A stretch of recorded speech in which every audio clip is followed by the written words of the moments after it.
for that. And Pastor Ing, wherever you are, take greetings back to your church fellowship from us as well. Roger, where are you? Right here. Thank you for being with us. And I didn't know much of what you were saying when you prayed, but I knew who you were talking to, and I appreciated that passion.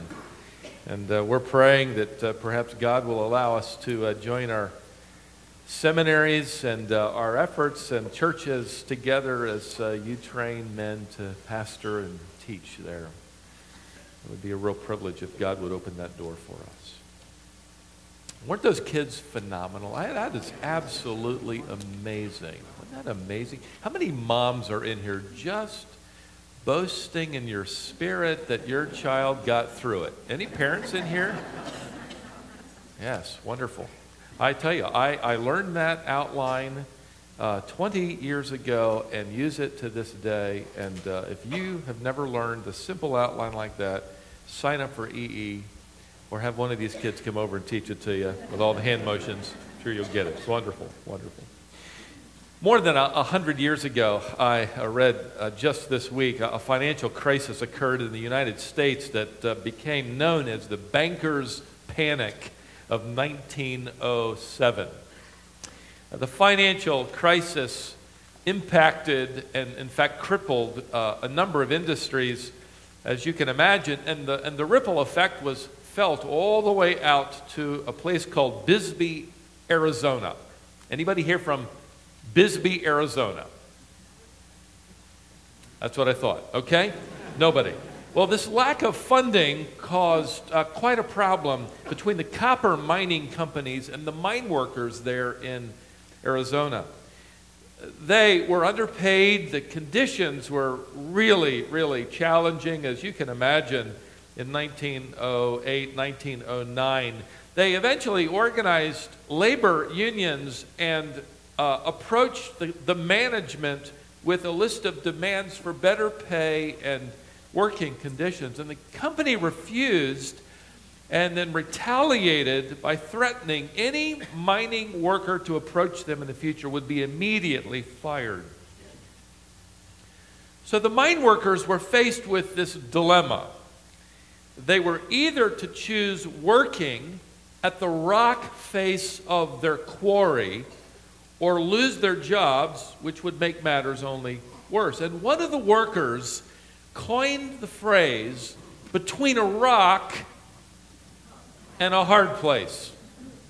And it wasn't long before newspapers picked up that and used it to describe any number of impossible situations. Of course, for us today, we use it. Between a rock and a hard place means you're stuck. You've got two options. Neither one are desirable in your life. There are times when you are confronted, right, between a rock and a hard place with your utter helplessness. In fact, you're confronted with your weakness, aren't you, during times like that? Your inability to hurdle whatever those obstacles might be that keep you pinned in. We might deny it. We might, attempt to talk rather spiritually to mask it. We might try to fake our way through it. One author wrote, we might even try to ignore it, but the truth persists with some stubbornness. We are weak creatures. Being sinful, we fail. Being prone to sickness, we hurt. Being mortal, we wear out. Pressures weigh us down. Anxiety gives us indigestion. People intimidate us. Criticism offends us. Difficulties pound us. What choice do we really have at times when we're stuck between a rock and a hard place? Let me recommend that you open your Hebrew hymnal. It's in the center of your Bible, and begin to get what one author called, he said we needed regularly what he called a big dose of Psalm 46. And this psalm is often referred to, as I mentioned, is Martin Luther's psalm. That's because the opening lyrics were sort of his inspiration to pen the words to his famous hymn, "A mighty fortress is our God, a bulwark never failing." If you think about what he endured, this converted monk, battling the Roman Catholic hierarchy, even the Pope himself, facing threats and pressure for maintaining what you heard these children deliver, the justification is by faith alone. You don't earn it, you don't deserve it, you receive it as a gift from the grace of God. I read some time ago the biography of Philip Melanchthon. Philip was his associate. He's often the overlooked figure in the Reformation. He was a brilliant mind. He would write down what Luther would often suggest. Martin Luther would often say to Philip Melanchthon when they were besieged by pressure and threats to their own lives, he would say, "Come, Philip, let's sing the 46th Psalm. Let's sing it." Now, we don't know what their melody line was. If they were converted from being monks, it was probably one note, repeated often. We'd have to make up a melody line. You might notice before verse 1 begins here that we're told it's set to Alamot. It's from Alma. That's a Hebrew term for a young maiden, a young woman. No one's exactly sure what that means here. Some Old Testament scholars think that this was to be sung by a soprano or an alto, a female voice, or maybe a choir composed or made up of women. Some others think that this is a reference to this being accompanied by some sweetly pitched instrument like a flute or a harp. Evidently, what we can surmise from this is that the psalm was intended to be pleasant and soothing and encouraging and reassuring to the ear and certainly to the heart. Now you'll notice at a quick glance that this song is divided into 3 stanzas. Each stanza ends with a notation to pause, and you can see that notation in a word. It appears at the end of verse 3, verse 7, and verse 11. It's the word Selah. It's designed by the composer to serve as an interlude. It's a time to stop, to pause, a time to reflect on what you've just sung. If we expanded Selah and sort of paraphrased it, the composer is saying something to us like this: now stop and think about what you just sang. Stop. Pause. You could even put it in the form of a question. Stop. Now what do you think about that? Pause. Don't race through these lyrics. Reflect on them. Selah. When you see that, it means slow down. Not my favorite phrase in the English language. Think it through. It hit me. What the average Christian needs is less panicking and more pausing. I don't know about you, but I need more Selah in my life and heart. So I'm giving you that ahead of time. We're going to see that as each stanza comes to a close. Now, the first stanza opens with verse 1. Notice, God is our refuge and strength, a very present help in trouble. The word trouble comes from a verb that means to be restricted, to be cramped, to be stuck in a narrow place. And when I saw that Hebrew translation, I immediately thought, oh, I know what he's talking about. He's talking about being stuck between a rock and a hard place. And when you are, this song emphasizes that God is a very present help. I don't know how your translation renders it, but it means He is an immediate help. He is immediately on call, so to speak. He's an immediate place to find refuge, to find strength when you're stuck out there between a rock and a hard place. Notice verse 2. Therefore, we will not fear, though the earth should change, though the mountains slip into the heart of the sea, though its waters roar and foam, though the mountains quake at its swelling pride. A few weeks ago, our oldest daughter and her husband experienced the effects of one of the strongest earthquakes to hit the country of Chile, where they live. It took place 100 miles. The epicenter was 100 miles from Santiago, where they live. But we were finally able to reach her, and she said to me on the phone, she said, "Daddy, there's nothing quite like running down 13 flights of stairs, surrounded by screaming, panicking, crying people, feeling the building swaying underneath you." There are apartments on the 13th floor. She said, "But don't worry, they build the buildings here in Santiago to sway during earthquakes." I thought, great, that makes me feel so much better. Well, the psalmist, we just read it, he's describing earthquakes, tsunamis, volcanic eruptions that are literally blowing mountains into the sea. All of which is a poetic description. He's communicating that everything about life has just come unhinged, unbuttoned. Everything is unsteady. The foundations are swaying. Life as you know it is shifting. In fact, go back to verse 2, and I want to point out this phrase, though the earth should change. I think that ought to be rendered, though the earth should change hands.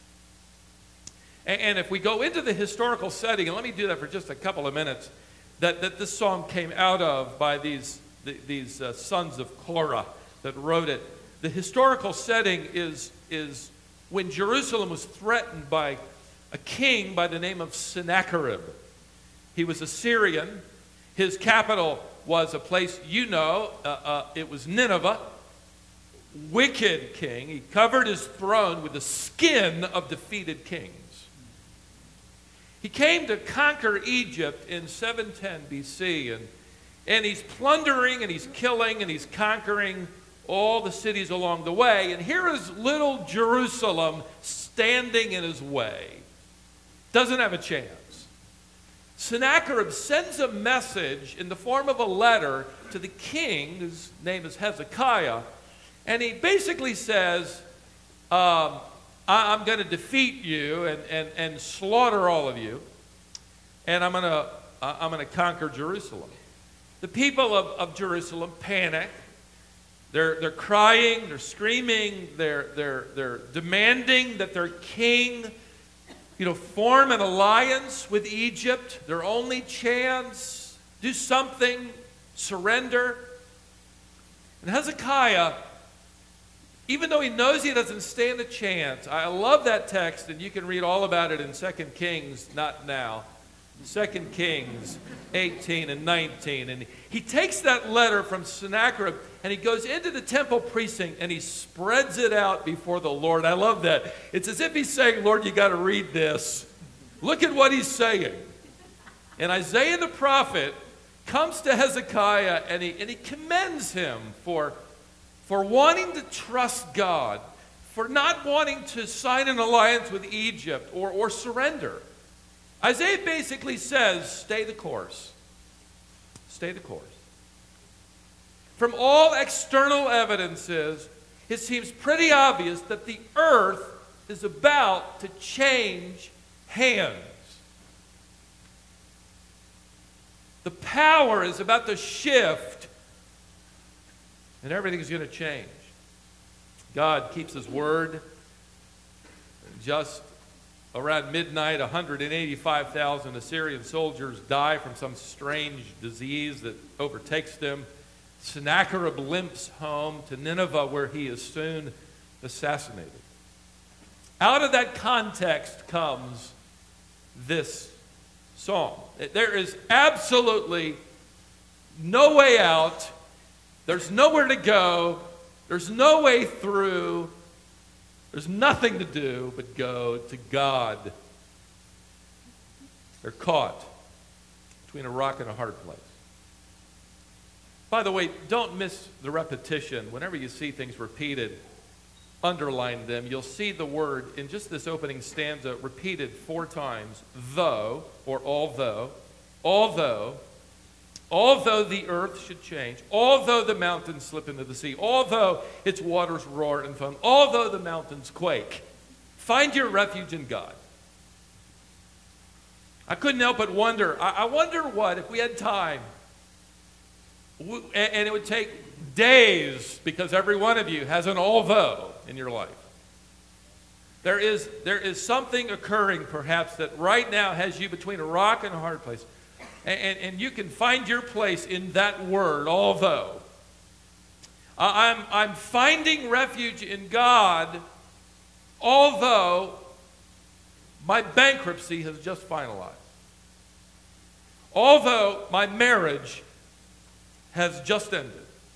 Although my company was just bought and I've lost my job. Although a close friend just betrayed me. Although our home was just destroyed. Although our retirement savings were just stolen or lost. Although the doctors have no answer at this time. Although that close relationship ended. Although that funeral just took place. Although that accident just occurred. Although I never saw that coming. Just keep going. Although. The psalmist is teaching us to sing in spite of any although. God is my refuge and my strength. He is immediately available. He is immediately aware, even when I'm stuck between this rock quarry face and impossible living condition. And there's no one who understands. Now at this point, the composer puts in the word Selah. Selah. Now, what do you think about that? Think about that. Pause before you move on. Stanza number 2 begins in verse 4. There is a river whose streams make glad the city of God. Now this has prophetic implications. Not only is God our present refuge, the city of God will one day be our permanent refuge. The future coming kingdom, and then of course the eternal state, and that river flows from his throne, we're told, cascading down 12 levels of the Father's house, I believe. On either side, growing groves of trees representing eternal life, whose leaves heal forever. This coming kingdom where is the holy dwelling places of the Most High, verse 4. Verse 5, God is in the midst of her. She will not be moved. God will help her when morning dawns. By the way, John describes her in Revelation 21. And I saw the holy city, New Jerusalem, coming down out of heaven from God, made ready as a bride, adorned for her husband. And I heard a loud voice from the throne saying, Behold, the tabernacle of God is among men, and he shall dwell among them, and they shall be his people, and God himself shall be among them. And he will wipe away every tear from their eyes, and there shall no longer be any mourning or crying or pain. Those first things have passed away, and on and on and on it goes. The psalmist here is encouraging the believer, not only reminding them and us of our present refuge, he's reminding us of a permanent refuge where now we trust God invisibly, so there we will see God physically through Christ. So one day there's going to be peace on earth. In the meantime, there could be peace in the heart. Even though, verse 6, notice, the nations made an uproar, the kingdoms tottered, he raised his voice and the earth melted. Don't miss the contrast. The nations are making a lot of noise. They're making an uproar. God will one day raise his voice and it will settle it once and for all. Right now, the nations of the earth are fairly loud. The nations of the earth are fairly noisy. They seem to be drowning out the voice of God. The psalmist says, well, one day God's voice will be heard above all of the voices of earth, and he will settle it once and for all. The psalmist says, let's sing about this sovereign Lord. Verse 7, the Lord of hosts is with us. The God of Jacob is our stronghold. The God of Jacob is our stronghold. Selah. Think about that. Just think about that last phrase. That strikes me every time I see that. He's the God of Jacob, that doubting, deceiving, manipulating patriarch, that conniving man who hoped to buy his way out of trouble. This man who made a covenant of faith with God, which was really bribery or an attempt. He never really depended on God as he should have. The man who had come to the conclusion that God had really never been good enough to his family, and he comes to his later years and the circumstances of life confront him.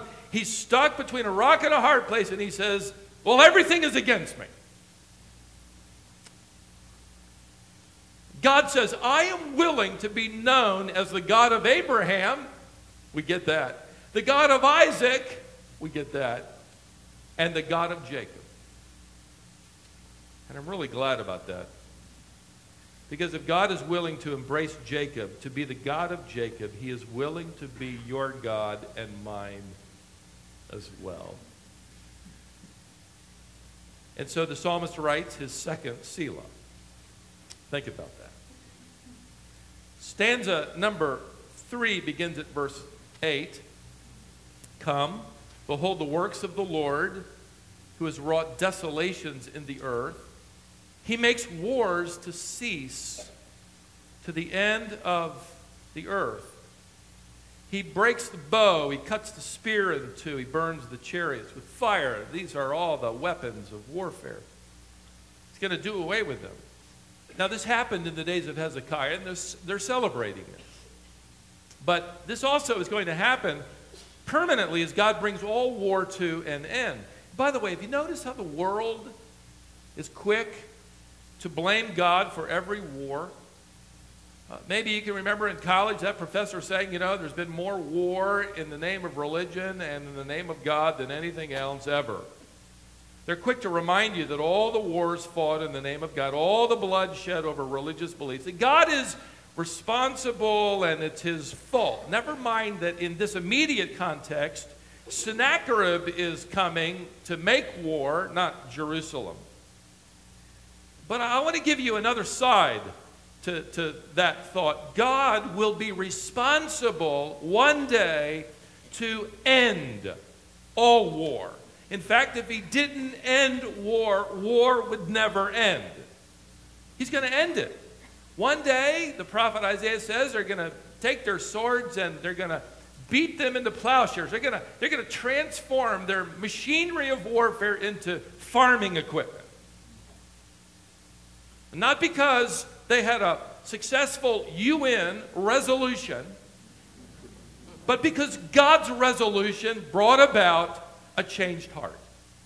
Not because the right person was in the White House, but because the Son of God will be seated on his throne in Jerusalem in that kingdom.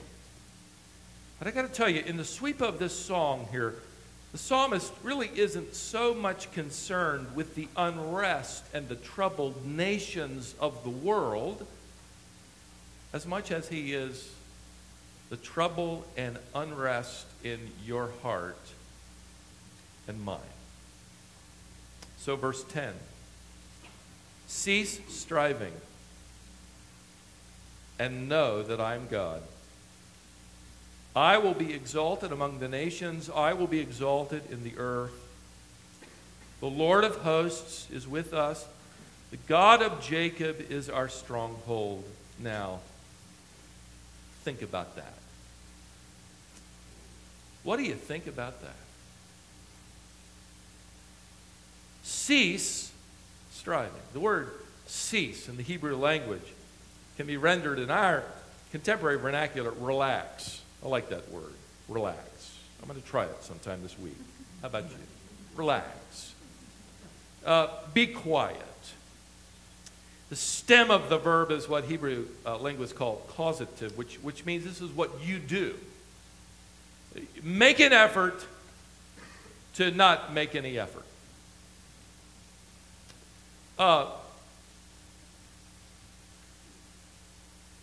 Stop striving. Stop manipulating. Stop trying to orchestrate life. Quit trying to control everything.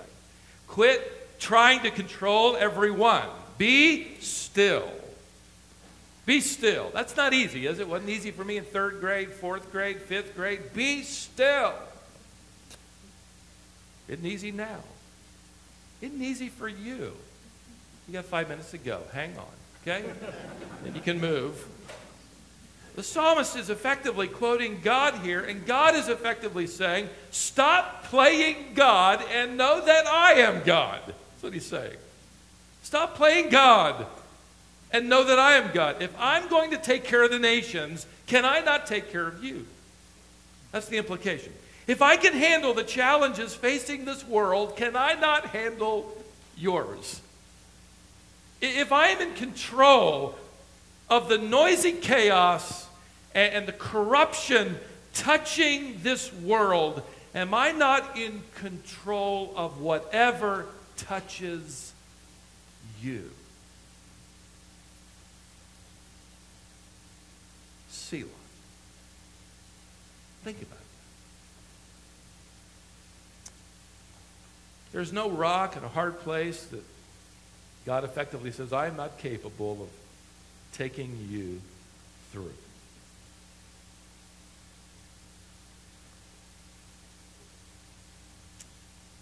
I think this psalm has been called Martin Luther's psalm for good reason. But I also believe that it is part of the biography of another individual. In fact, I pulled it out again this week, having read through it, to find where I had made some notes. You know him as the father of modern missions. His name is William Carey. Began his missionary ministry in the late 1700s, served in India for 40 years, without ever returning to his home in England. His work continues to bear fruit to this day. One night, a fire broke out in the warehouse, his compound, and it ripped through his printing plant. And in a matter of hours, years of work literally went up in smoke.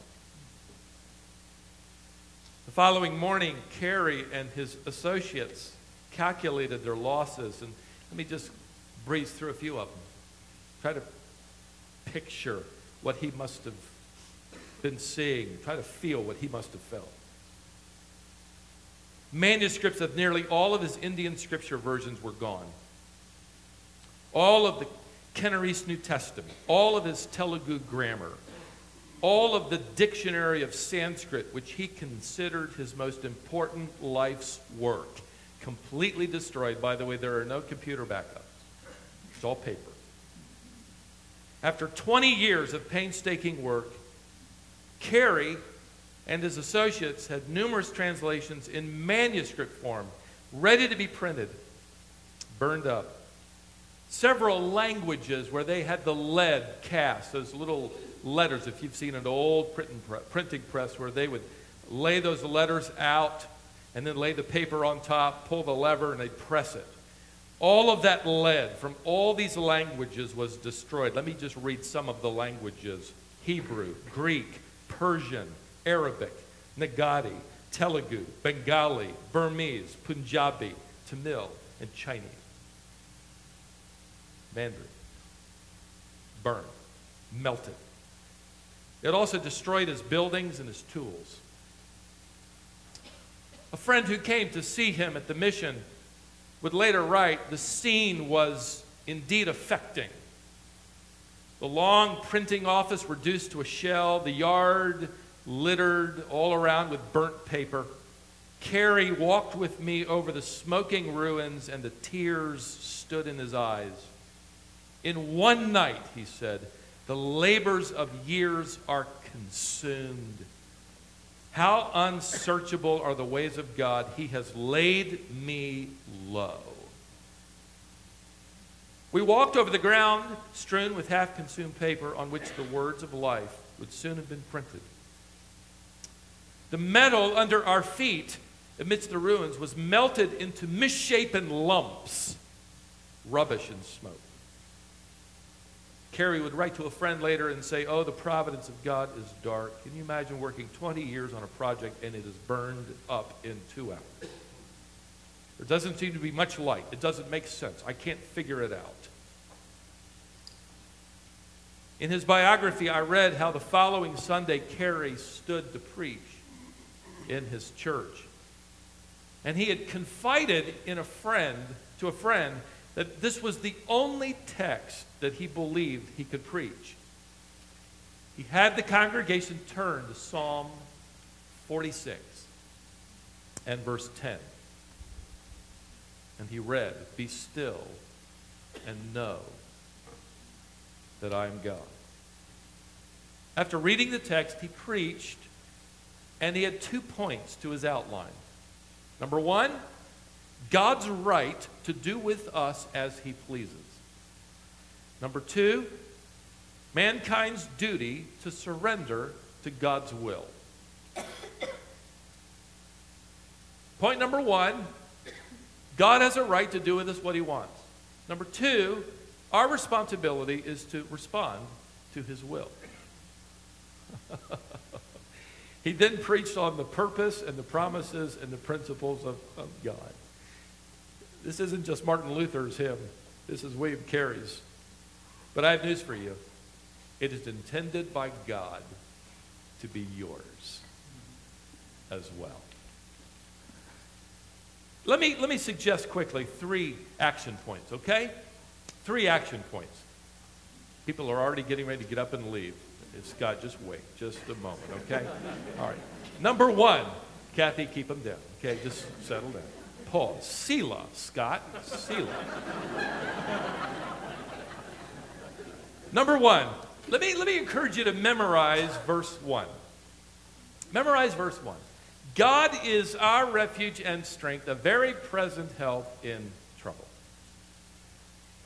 An immediate help, and just quote that. When you find yourself, maybe you are there right now between a rock and a hard place. Let me suggest, number 2, that you memorize verse 10. You already pretty much know it. Be still, say it with me, and know that I am God. Think about what that means. That means that he does whatever he does, and he doesn't owe us an explanation. Just as William Carey preached, he is God. He does what he pleases, even though we don't understand it, and our duty is to acquiesce to the will of God. Be still and know that I am God. And third, let me encourage you, perhaps, to pick up a hymnal. I have one in my study. It just occurred to me that if I have one in my study, I have stolen it from Colonial Baptist Church. You can steal one too. It's all yours, okay? We don't even put them out anymore. Let me encourage you to pull it out, find that hymn, Martin Luther's hymn, and read the lyrics. Maybe memorize a line or 2. Let me read you just a couple of stanzas as we wrap it up. A mighty fortress is our God, a bulwark, a refuge, never failing. Our helper he amid the flood of mortal ills prevailing. For still our ancient foe doth seek to work us woe. His craft and power are great, and armed with cruel hate, on earth is not his equal. Did we in our unstrength confide, our striving would be losing. We're not the right man on our side, the man of God's own choosing. Dost ask who that may be? Christ Jesus. It is he. Lord Sabaoth, his name, from age to age the same, and he must win the battle.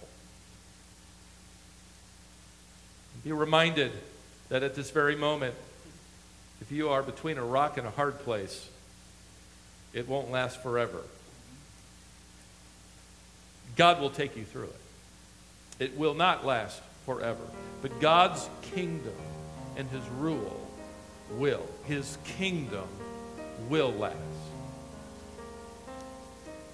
forever.